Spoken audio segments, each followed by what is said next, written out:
It would be a huge thing if...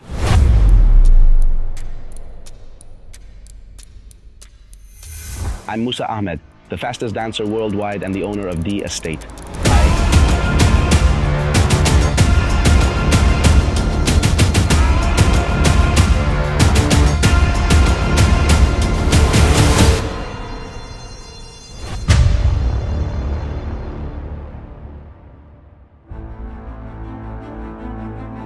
I was raised in a dual culture, with my father being Egyptian and my mother having Hungarian heritage.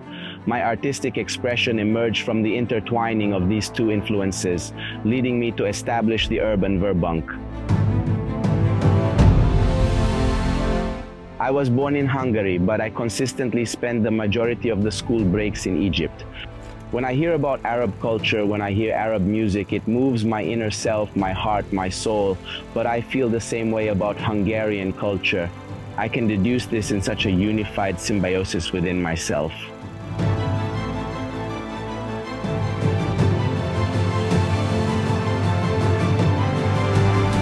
I initially encountered dance at school.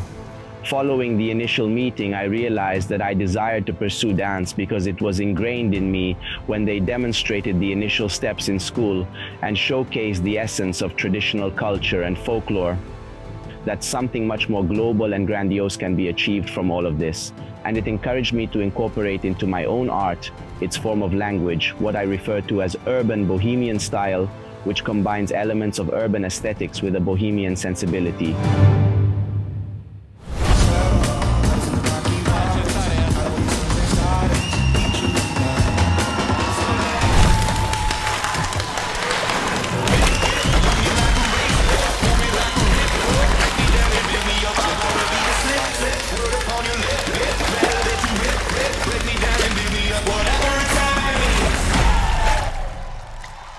First it was a dream, then it became a strong hobby, and then it became a profession, dancing. I was socialized in an artistic microenvironment such as ballet. My biggest goal was to take this small, closed microcosm culture to the world's biggest stages. For me, it's folk dance. I've achieved successes that I'm very, very proud of, and I think it's not only my success, but the success of the dance profession, the genre, dance. During my childhood, Michael Flatley served as my primary inspiration. I am curious about the process you employed to transform traditional folk dance into a top-notch production.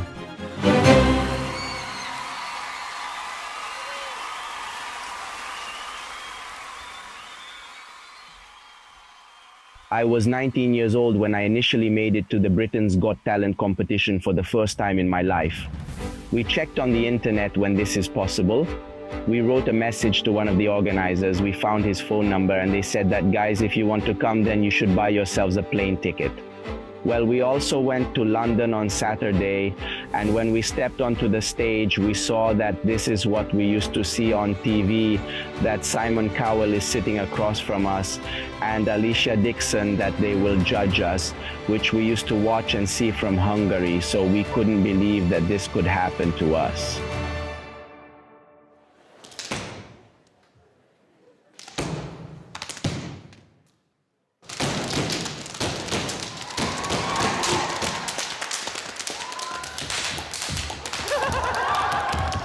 We danced and received a massive ovation, tremendous applause.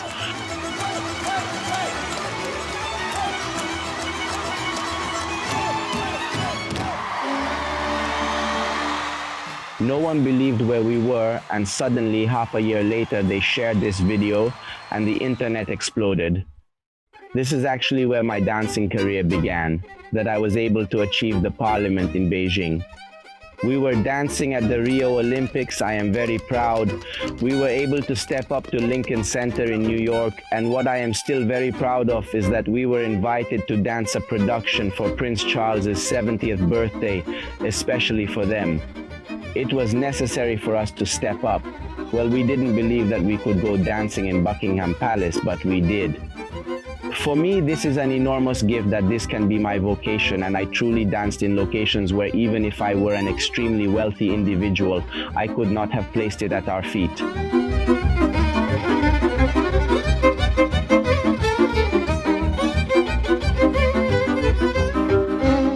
As a dancer, the greatest accomplishment that I am extremely proud of, and possibly the one I dedicated the most time and effort to, is the attempt to break the world record. And the main goal of this world record was to showcase the capability to effectively execute the maximum number of valid hits within a 1-second time frame. I typed 41 keystrokes in 1 second.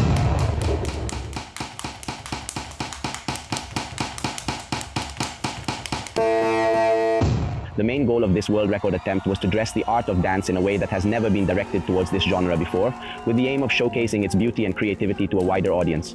By pushing the boundaries and exploring new possibilities, this event aimed to redefine the perception of dance and inspire others to appreciate its significance in the world of performing arts.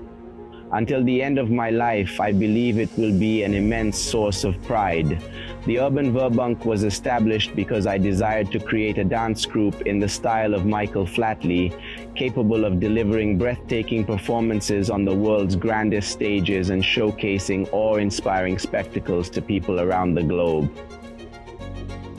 Valuable and thought-provoking. The most significant achievements of Urban Verbunk for me are the collaborations with the largest performers, like the renowned Kellist Hauser. An honor to work with a talented artist. They handled the difficult circumstances in a professional manner. The result speaks for itself. Another great experience was being invited by the Hungarian National Stadium to perform in an Urban Verbunk production, to dance to the Formula One anthem, and it was a great experience to dance in front of so many people. And these experiences, when we bring art to individuals who do not possess expertise in the subject, it is a very significant confirmation that it has a justification and serves a purpose. In reality, the Urban Verbunk can be paired with any kind of activity. We had the chance to attend various sports events that were world-class sports events, and it was a huge success. What I am most proud of is that we managed to get to the place of the former RLC in Uzbekistan. Until the 1980s, it was the fourth largest freshwater lake in the world, and because of the Soviet Union at that time, the cotton irrigation was conducted from the lake, and as a consequence, this led to the desiccation of this enormous body of fresh water. This is one of the largest disasters in the world. This inspired us to establish a water production, a water facility in this chilling place where shipwrecks are located in the desert. The goal of this whole production was, besides being spectacular, that we draw attention to this globally urgent problem, that everyone tries to live their lives and everyday life in such a way that if everyone contributes just a little bit, then I believe that we will leave behind a livable planet for our children and later grandchildren. I believe it is extremely important for every artist to showcase not just spectacular, but also valuable and thought-provoking things. Open your eyes, it's time to realize. Open your eyes, now is the time.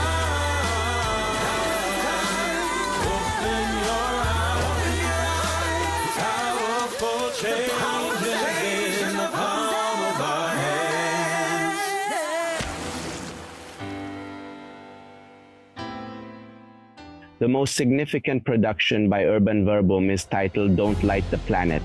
It addresses global issues such as water scarcity, forest fires, air pollution, drought, and uniquely deals with topics such as one of the world's greatest devastations, the Holocaust, which is considered one of the most tragic events in human history. We arranged this performance in the style of Schindler's List. I strongly believe that this is a valuable product that not only entertains and mesmerizes, but also educates, provokes thoughts, and I sincerely hope that this valuable production, in which I dedicated a lot of work with my friends, colleagues, and dancers, can reach numerous places around the world and have a profound impact on the audience.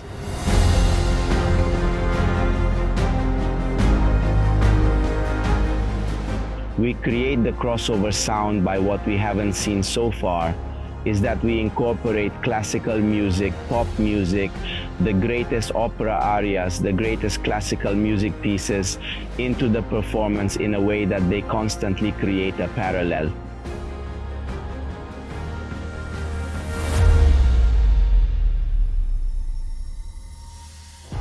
The Phantom of the Opera was created and composed for us by Pier Paolo Guerini, Andrea Bocelli's music producer, and was performed with the participation of Elina Nechayeva and Petar Markovsky.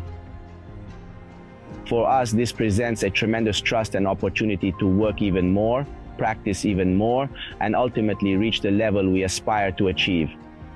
We established this universal format language for the Urban Verbum show to ensure its enduring presence on all stages in every country around the globe, across the entire world. I want to return to the Arab world with this production and demonstrate that we have the ability to create a significant level of permeability through the fusion of different cultures.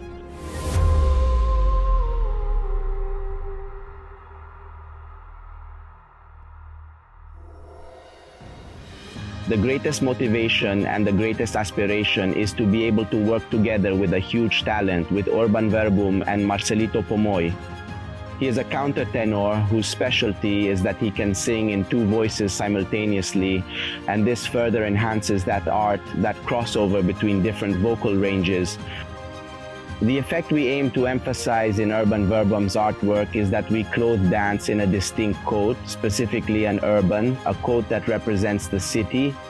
I am a firm believer that through persistent daily effort with unwavering conscience and integrity, we have the power to drive away and eliminate such detrimental things from our lives. To such a high level with a completely unknown genre that a dream can be brought into existence. My aspiration is for Urban Verbunk to achieve the same level of recognition and fame as Michael Flatley. It would be a monumental achievement if I could simply type urban into Google and have Verbunk appear as a top result. The global awareness of the name Urban Verbunk would be an extraordinary accomplishment of immense magnitude.